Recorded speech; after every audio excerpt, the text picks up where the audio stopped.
Yeah, I think I'm going to start with the tradition of introducing, first, of course, the topic. I'm sure all of us are aware, but we're just going to be doing a little delving into, our understanding of how casual relationships are now, more in the recent times and how it is currently, and maybe some working around it of, how we can ensure we take care of our overall health, right? Psychological and sexual health. So that's what we'll be covering up today. So yes, I am a clinical psychotherapist. I've been working for about 7-ish years now, specialized in clinical psychology, and yeah, I think more towards the sexual wellness space. I've been here for about a year and a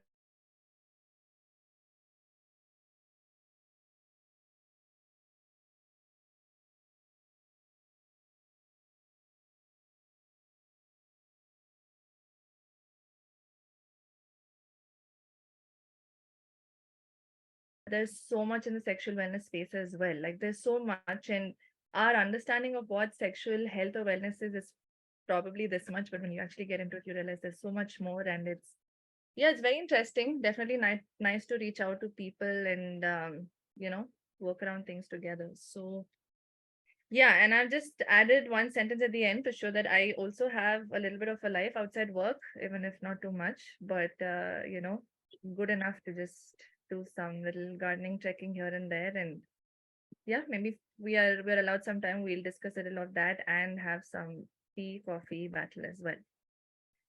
All right. So yeah, this is what we'll be briefly covering. Like I said, an intro to an understanding of what casual relationships are, and then move into, some take-home points. Right. Okay. So just one thing, we're going to be having a question, Q&A session at the end of it, of course. But in between, I think I would really love to have some ideas and opinions, through in whenever I would like to hear some opinions of the same. So if you could just drop in a message on the chat or maybe send some reactions in a way to express opinion, that'd be great. Okay. All right. So I thought we just start with a slight activity, small activity, which would be if you could come up with metaphors for what a casual relationship would mean to you. I'm just going to fill it up in the box. So, for example, maybe, you could say a casual relationship is like a Seven Wonders Sunday. I think you get that in Polar Bear. Seven Wonders, there's a Sunday which you can choose seven different scoops of ice cream. So, that's just an example. Would there be any examples anybody else would have? Do you like to drop it in the chat box? Metaphors for casual sex or casual relationships?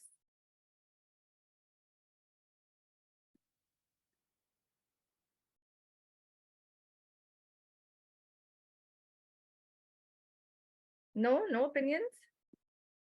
No, I okay. No intention for tomorrow. Paperback book. Okay.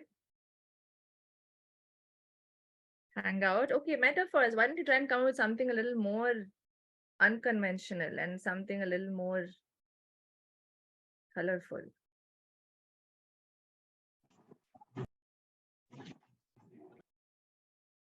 Yes. Can we have?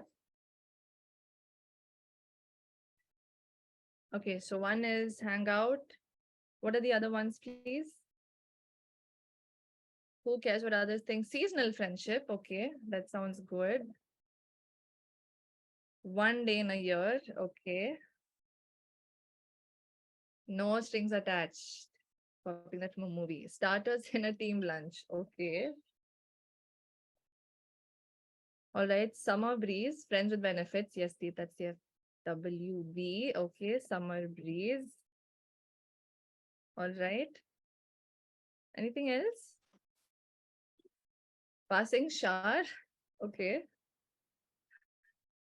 I like you, but not looking for something long. Yes, I think that would basically sum it up. Placeholder of love. Okay.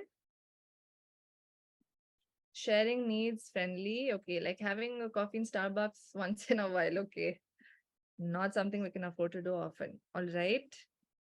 Scratch and itch. Okay. Once in a blue moon. A wildflower. Yes. Okay. Is that it?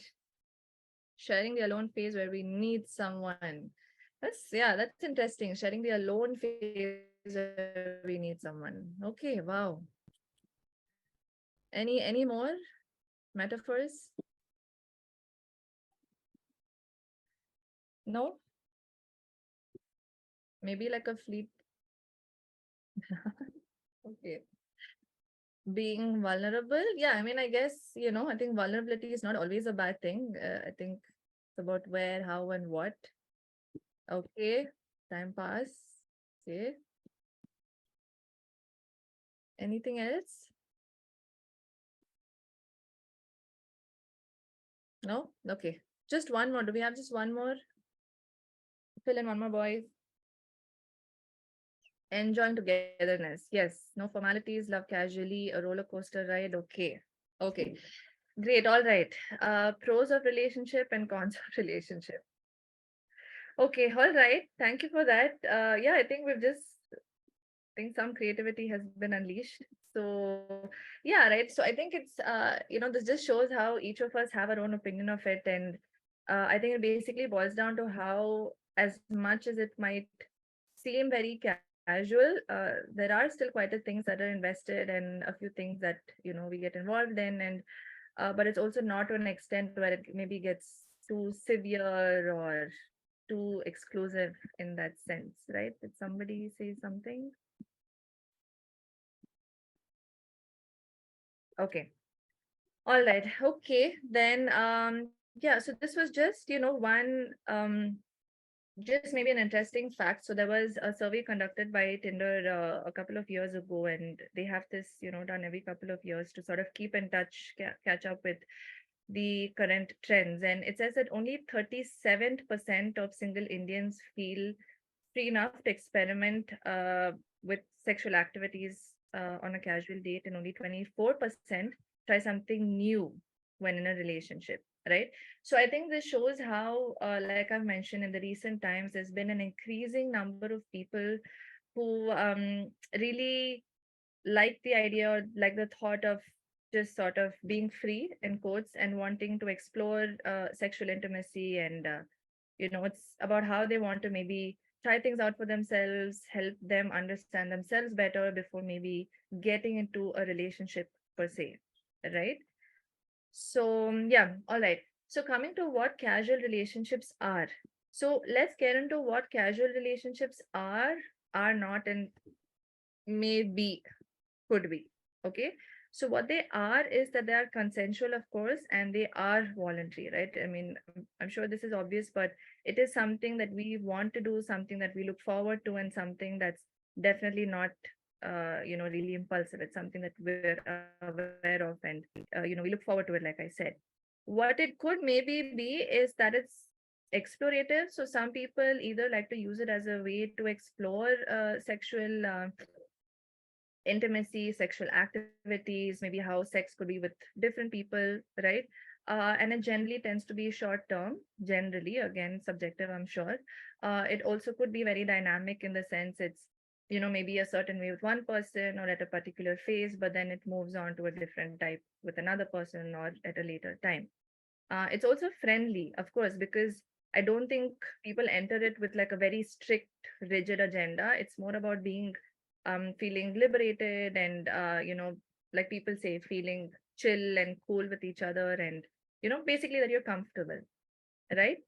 And what it might not be is romantic. Of course, this differs with romantic relationships in the sense there's no so-called passionate emotions or attachments or fondness and affection of sorts. It generally doesn't tend to be long-term with one person, generally not. And it's, of course, not monogamous. Again, not of course, but tends to not always be that way, right? So the idea here is people like to experiment. So that could mean it's maybe experiment different types of sexual activity with one person for some time, or it could be with different people, right? So, what was interesting to see here is, if you look at the millennial group, compared to how it was to a previous generation. There's been a pretty, at least like a 10% increase in the younger generation engaging in casual sex.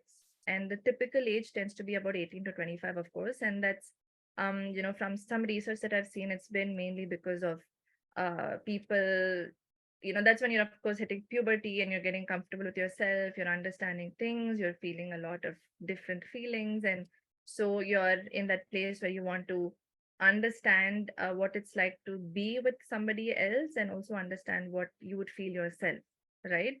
And this is typically an age where, people tend to feel free and there are no responsibilities as such. And, it's just about, okay, I can afford to do a certain things now that I might not be able to do later necessarily. Right. So, yeah, casual dating is when two people primarily engage in physical intimacy without, like I said, any romantic commitment or any other commitment of sorts, right? Even if there is a certain type of commitment you want to make, it's always discussed and something that you mutually agree upon. But otherwise, the idea is that, okay, we enjoy sexual activity with each other, and then, basis that maybe decide how we want to go ahead with it, right? Okay, so now coming to types of casual dating. So also guys, in between, I would like to hear your opinions, as I said. So, if you maybe have something like a very personal opinion or experience you'd like to share, you can maybe send like a direct message to me, and of course keep it anonymous, just only if you're comfortable doing so, right?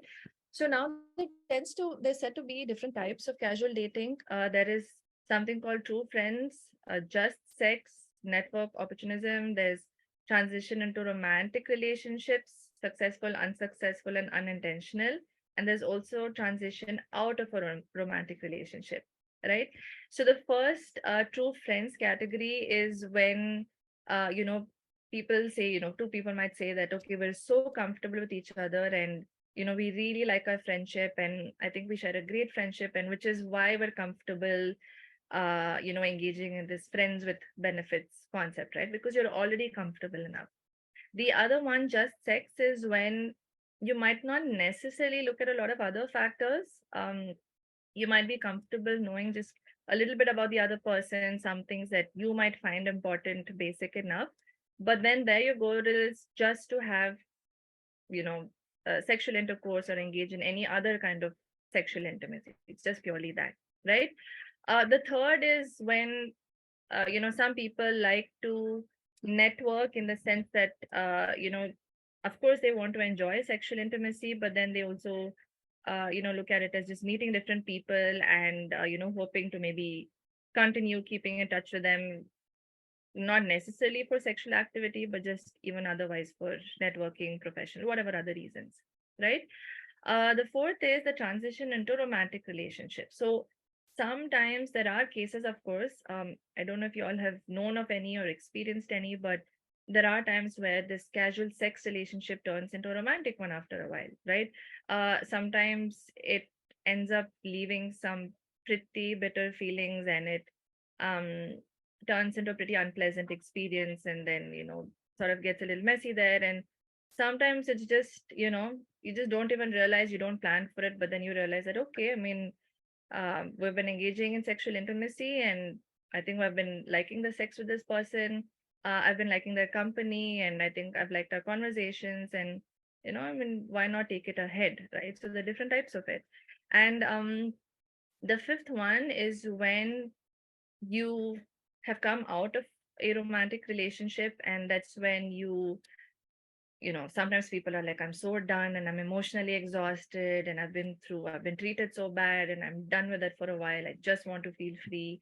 I just want to enjoy life a little bit, and things like that. So that's when there are a lot of people who say that, okay, why not just enjoy sexual intimacy and then sort of take things from there, right? So if you can see this picture I've added here at the right, there's some pretty interesting statistics and information here. It just gives a small sneak peek into how, for example, okay, let's take the joy ranking, right? So it says 42% men say they have always felt fulfilled after sex, while only 29% of women, out of that, only almost half say so, right? And then if you look at the fooling around, so 26% have slept with someone other than their partner, 35% are fine with one night stands. So this is so interesting because this shows how the whole concept of casual sex and casual relationships is so dynamic, like I was mentioning, right? It could be a certain type with one person, it could be a completely different type with another person. It also depends on the phase of life that you're going through, and maybe just certain experiences you've come out of, or certain experiences you might be getting into. So there are so many things that you see, and it's interesting to see how if you had to talk about sex in the sense of men and women, how things can be different for women emotionally or physically, and how the same can be different for men as well, right? So I think we'll just leave this for you all to take read in. Don't know if somebody sent in a message. No. Okay. All right. So, yeah, these were a couple of things about the types of casual sex relationships, right? And another thing is that it's also something that has comes across in different labels, right? Some people say call it friends with benefits. Some people say booty calls. Some people can call it one night stand. Some people say it's just a casual sex relationship. I've also heard of this word recently, which is called situationships. Uh, have any of you all heard of this? You can drop in a message or just send like an emotion. Right? Yeah, situationship. It was so interesting on Instagram all the time. Really? Okay. I think this seems to be like an old concept then. But yeah, it was really interesting, right? So, when I heard of this, it just got me thinking about how, with every time generation, there's like a new generation, or just every time situations evolve, there are new concepts formed, there are new ideas formed, there are new experiences formed. So it's so interesting to keep up with how you know uh, time changes things, and yeah, just how we tend to function differently. Definitely very interesting. So yes, 84% of all casual relationships are one night stands, right? So how would we um what would be the difference between a booty call and a one night stand? Would we have any quick opinion on the chat box? Difference between a one night stand and a booty call?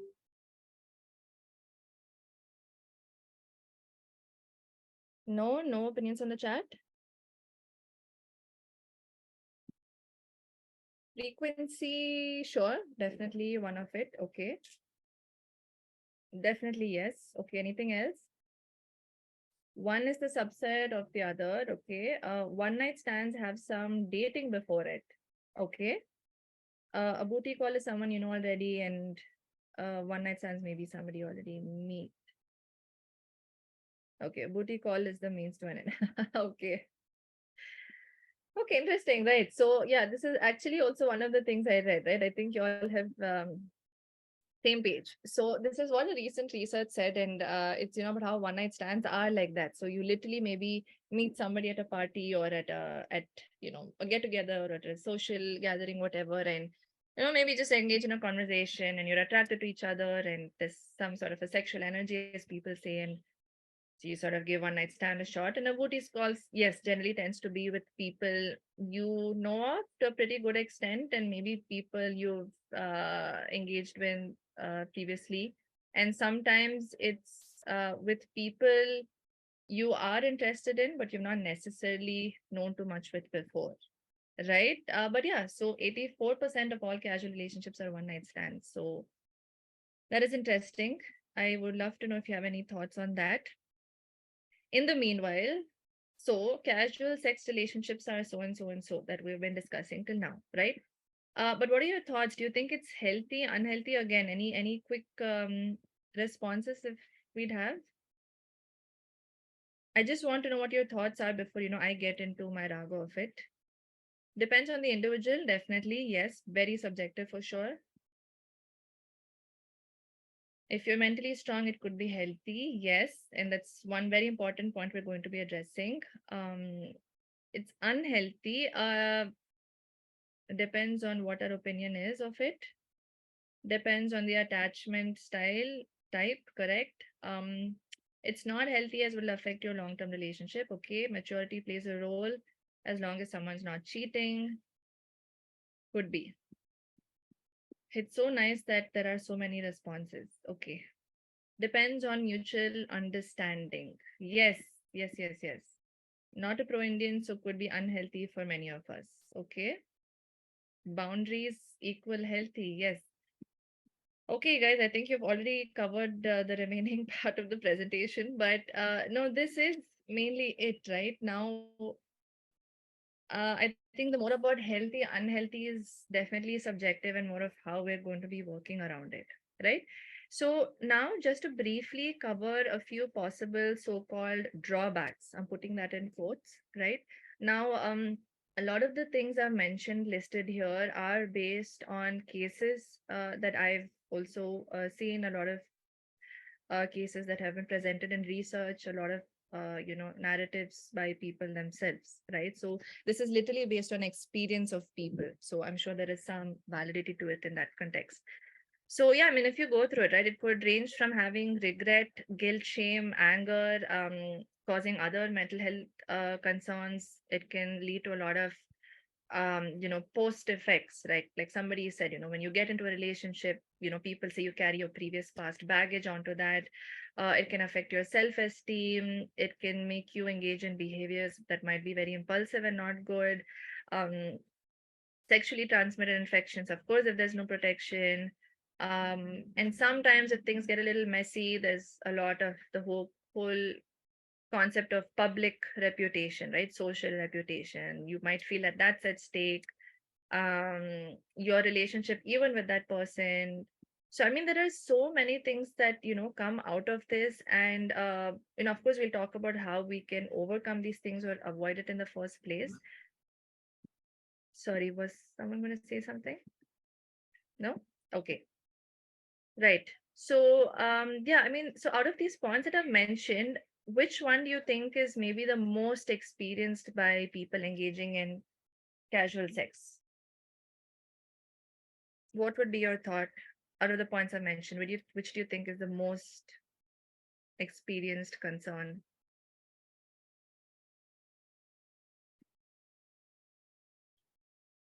One would be regret, shame, public reputation. Okay.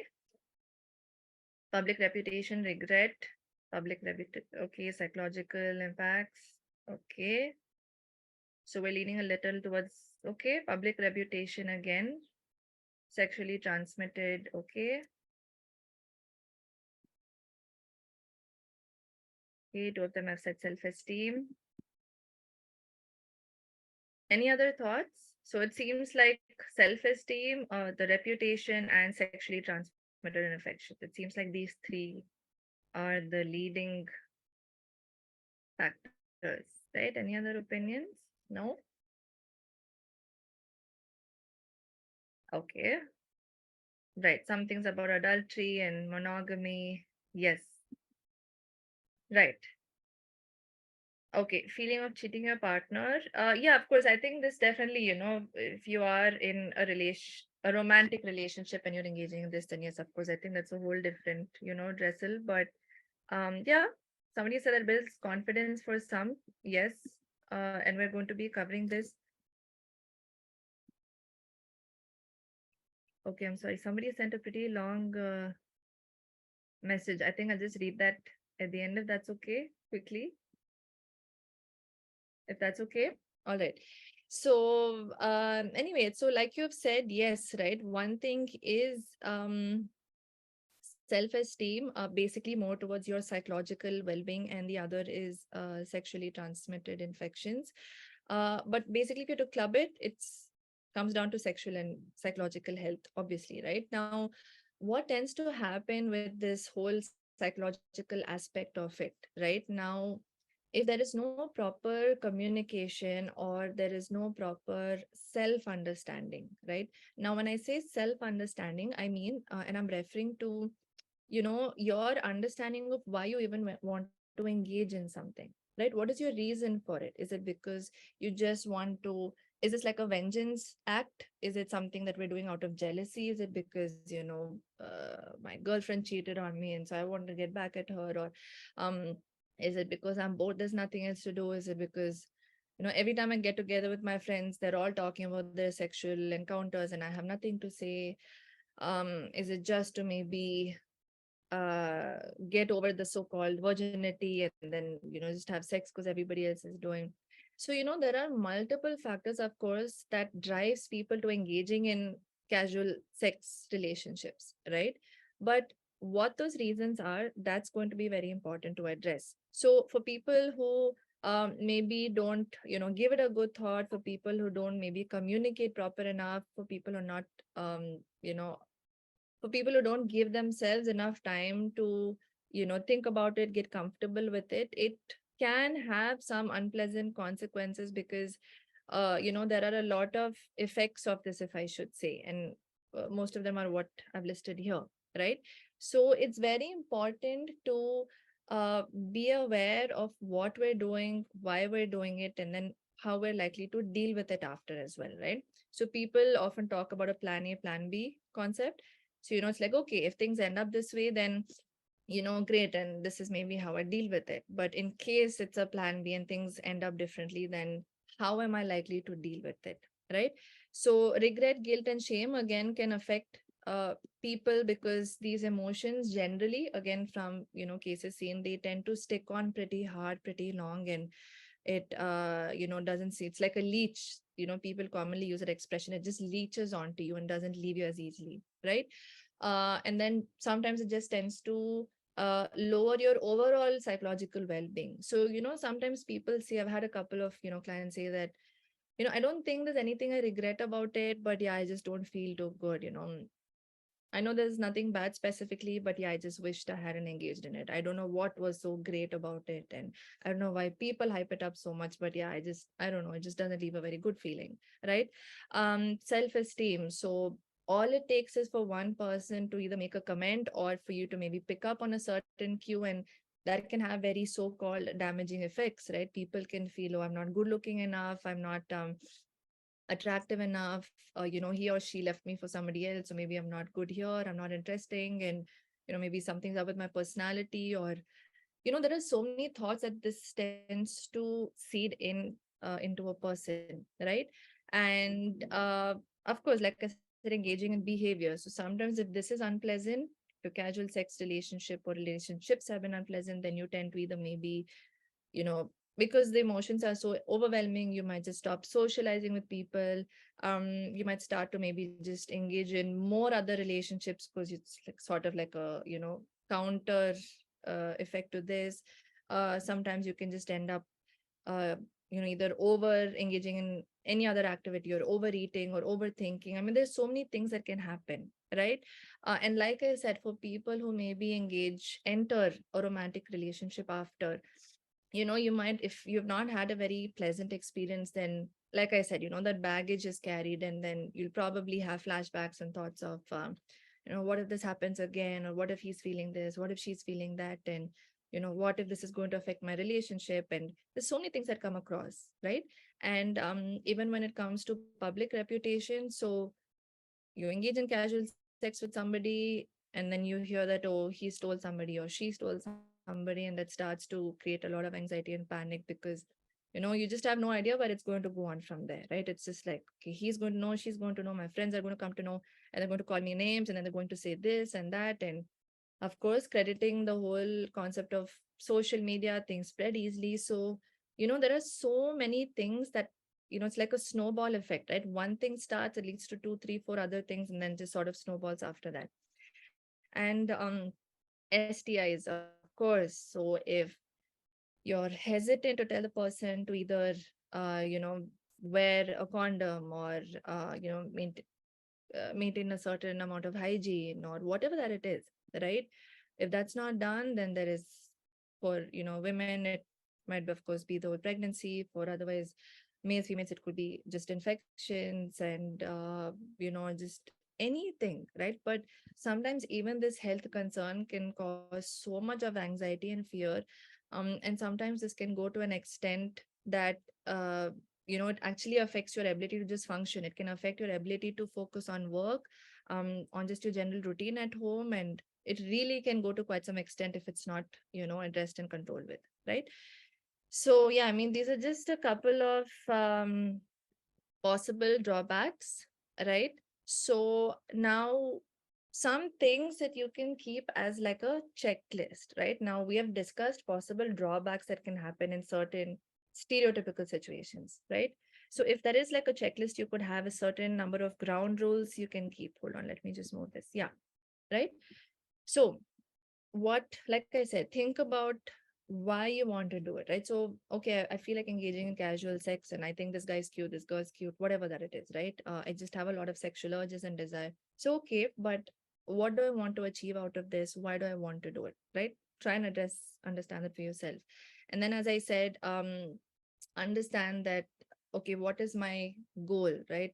Is it more because I'm trying to sort of make up what is that word that you talk of, when you have a breakup and then you, I forget that word, but when you have a breakup and then you're trying to rebound, yes, Rebound. yes. So, if you're using it as a rebound, or right, so it's very important to understand why you're doing something like this, so that you lessen the possibilities of having to experience some very unpleasant emotions or thoughts, right? So yeah, what all acts of sex do you want to engage in?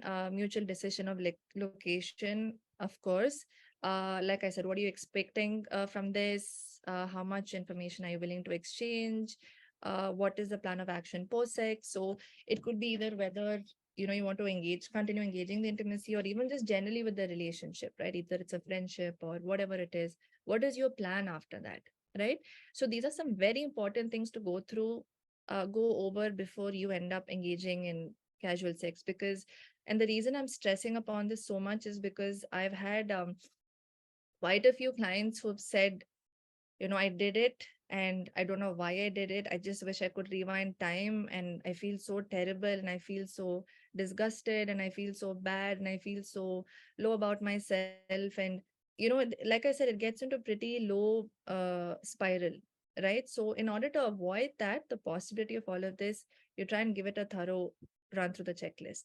And then some of the ground rules, right? So the same things more or less that we've covered, but also communication. Very, very, very, very important. Probably the most important, right?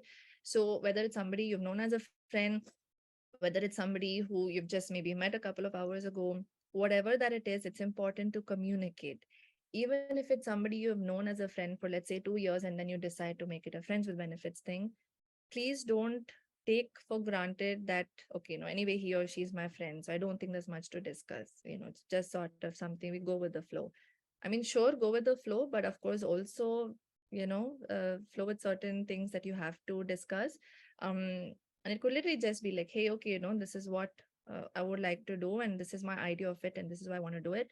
What are your thoughts, right? And I feel there are certain boundaries I'd like to maybe just share, that I would like things to stop here, or I would like to just maybe work around the circle. So is that okay with you? Or maybe do you have a different opinion or idea about it? And okay, after this, what is our plan? Do we maybe want to just let it be and not talk about it again? Or do we want to talk about it post, the engaging in sexual intimacy? Whatever that it is, right? But just discuss and talk, be present, be there, don't avoid, don't ignore. You have to be, just as much as you're going to be very involved in the intimacy, I think you should have more or less the same involvement in the pre and post communication. Okay. And don't ever feel like it's, oh, I said this that time, but now I changed my mind, so maybe I can't tell him or her because they're going to get upset. No, consent is consent can be consent or unconsented anytime, right? You can consent something now and an hour later say, no, I'm not okay with it. Anything that might invade your emotional space, your psychological space, your sexual space, physical space, is very, very important to address, right? Never hesitate, because you might as well deal with maybe some slight amount of so-called awkwardness or slight amount of disappointment with a person initially, than have to face some very unpleasant repercussions after that, right? Okay, I hope we're catching up. Guys, okay, cool. So yeah, just continuing with the checklist. As I said, based on the boundaries you decide for yourself, obviously choose the, it will sort of direct the communication, seeking and granting consent, be very clear with what you're consenting to and what you're not. And so some of the examples here, right, some of the things you can say is, so this is what I feel like, and I was wondering if you're okay with that, or I think I like to be a little adventurous, I like to explore, and this is what I have in mind. Would that be okay with you, or do you maybe have something else? And I think I'd like to try this maybe once we start that. Would that be okay with you? And you can also talk about, okay, so this is our plan as of now, so in case any of us feels uncomfortable at any point, how should we convey to the other person? So you can actually say that, right? So you can say, okay, maybe we just say stop, or maybe we have like a code word, or just come up with anything as long as you're very, very clear with what you want to do. Okay. And staying safe, of course, it would be ideal for you to inform either a family member or just anybody you trust, a close friend, a cousin, anybody you're with. But it's very important, especially if I may add, the people you've had no history with, right? Somebody you don't know. So it's very, very important when you say, hey, okay, you know what? I'm going to be with this person from this time to this time, or I'm going to be in this space, and just keeping you informed, right? And of course, we've spoken about uh, the whole consensual being, it can change anytime. So please don't feel like, if I've consented to this 1 hour ago, then I can't change and it's the end of it, right? So yeah, favorite topic, protection, which is there are times where I've had a couple of clients, also mention this, that, sometimes females have said that, males say that, we want to try it without the condom, and the feel and the experience is very different. And, sometimes female tend to hesitate because they don't want to disappoint it. And sometimes the males want to use a condom, but then the females say, don't do it. And, what's the whole point? And so, it works both ways, obviously, but regardless, I'm sure the experience is important and the feel and everything, but definitely not at the cost of your well-being. I mean, I think this should be a very, very obvious set thing, right? Condoms are very important to use for unwanted pregnancies, of course, um, but also to avoid transference of potential infections or anything else, right? So very, very important that you use it. Please don't rely only on pills and other things that are there. Okay. They're called emergency pills for a reason, because they're for emergency. It's not something that we keep taking in on a regular self-prescribed basis. Okay. And yeah, just the last, if you see the sentence here in the box, the last sentence, condoms can be used for oral sex, anal, and vaginal sex. Even for oral sex, infections can still, they can still pass on, right? So you're a female, you're a male, whatever it is, please insist on using a condom for any kind of, you know, contact in that context. All right. Choosing a safe place. So, the environment can really affect a person's sexual experience. I don't know if you people would agree, disagree, either from again personal experience or maybe some that you've heard. Any opinions, if you can quickly throw in some, just quickly, or what kind of environment do you think would be good? Do we have some quick responses? No? Okay. Fine then. So, yeah, like I was saying, environment, of course, plays a big role. If you're likely to go to some, like people say, some shady hotel place or a room, then I think the whole time you're only going to be thinking about that, and you're not really going to enjoy the experience anyway. There's just going to be a lot of anxiety and stress. So, ensure it's a very comfortable place, right? Either of your places, or even if it's a third party, I mean, a hotel or whatever, ensure it's a safe place, something that's, okay, something that's not maybe far off. I mean, I'm sure you're all are aware, but these are some basic things that's very, very important. And the idea is for both of you to feel safe mentally and physically. Okay. You've just got to feel safe and comfortable. And of course, do a check-in with yourself. Ensure you're feeling okay, ensure you're feeling relaxed, ensure you're enjoying it. And if you're not, then identify what it is, right? Either it's some sexual thing that you're not okay with, or maybe it's something else. address that. If you feel you're just stressing this, but can we just sort of give this a while, right? So whatever that it is, but it's okay to pause. So getting tested would be important to do. Especially they say it's for people who are maybe engaging in sexual intimacy with multiple partners, but I don't think it's necessary for you to wait only if it's multiple partners. It is important to get checked yourself. It's important to even it's okay to ask somebody else if you've been engaging in sexual intimacy with multiple partners, or have you been using protection, or whatever that it is, right? I think it's very important to be honest, frank, and just check. There's no problem with that at all, and nothing to take offense in. And they say it's generally advisable to get it done every 3 months ish, 3 to few months, depending of course on the frequency of your intercourse. But either way, just important to keep this in mind, right?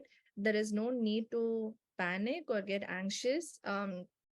Just because you go for a test doesn't mean you have contained something. It only means that you're being safe and healthy and taking care of yourself, right? Like they say, prevention's better than cure. So I think that's just the mantra that you work around, right? So did you all know these couple of facts here about how STIs can transmit? Body fluids, skin to skin contact, any, it could be like a light cut and the blood sort of, transmission from there. Um, Sexual intercourse, obviously, syringes. Are we all aware of these things? These are some of the ways that it is. You're aware? Okay, good. Yeah. So very, very important things, right? Especially for a lot of people who maybe take drugs or anything, right? It's very important to be aware, because like I said, we don't want to deal with unpleasant repercussions after that. So just be aware, and one of the main idea of this talk today also is just for us to be aware, and not to say that this is bad or this is good or this is great or this is terrible. Nothing. Whatever you do, ensure you're doing it because you're comfortable, because you're aware, because you know what's going to happen before it, during it, and after it, right? You're prepared to deal with it in some way or the other. Okay. So yeah, practice pre and after care. It could just be maybe asking the person how they're feeling even before you, maybe before getting into intimacy. Say, okay, are you okay? Are you comfortable? Is there anything I can do to maybe make you feel better? After the intimacy, how are you feeling? Are you fine? Just do like a small check in yourself, right? Ensure you're feeling okay too. And the main thing, don't hesitate in expressing or communicating something if you're not comfortable anytime. Okay, absolutely no problem there. So yeah, these are just a couple of examples. There are a lot of people who say, okay, once we've engaged in the main part of sexual intimacy, it's nice to just maybe sit around and just talk. And there are a lot of people who say, I don't like it when somebody has sex with me and they just walk out after that, right? I would really like it if he stays back or she stays back, or we talk or we meet after that, or even go out for dinner or go out for breakfast, whatever that it is, right? So these are some things that generally is comforting to either yourself or the other person. So these are some pre things you can discuss as well, and say before engaging in any intimacy. You can say, okay, my plan is maybe after this, then I'm thinking maybe we just spend some time and just chill for a bit, or maybe just get some food after that. What do you think? Are you okay with it, or what do you think would be fine for you? Right? So talk, talk, talk, listen, listen, listen, talk, listen. I think these are just the main things we keep getting around over and over again. Okay, so yeah, I think we've just sort of come to the end of this, and yeah, of course we'll go to the Q&A session now. But yeah, just to sort of summarize this briefly, guys, um, just want to reiterate again. Okay, it's very important to please be aware of yourself, be aware of your partner, be aware of your surroundings. Always remember your psychological and sexual space is your space. Okay, you don't owe it to anybody, you don't owe anything anywhere, right? Everything is basis your comfort, everything is basis your likes and dislikes, and that's how I think it works for anybody and everybody. So um It doesn't make anybody different in this sense, right? So be aware, talk, listen, take your time. Please don't do anything impulsively, hurriedly, out of pressure or out of anything, right?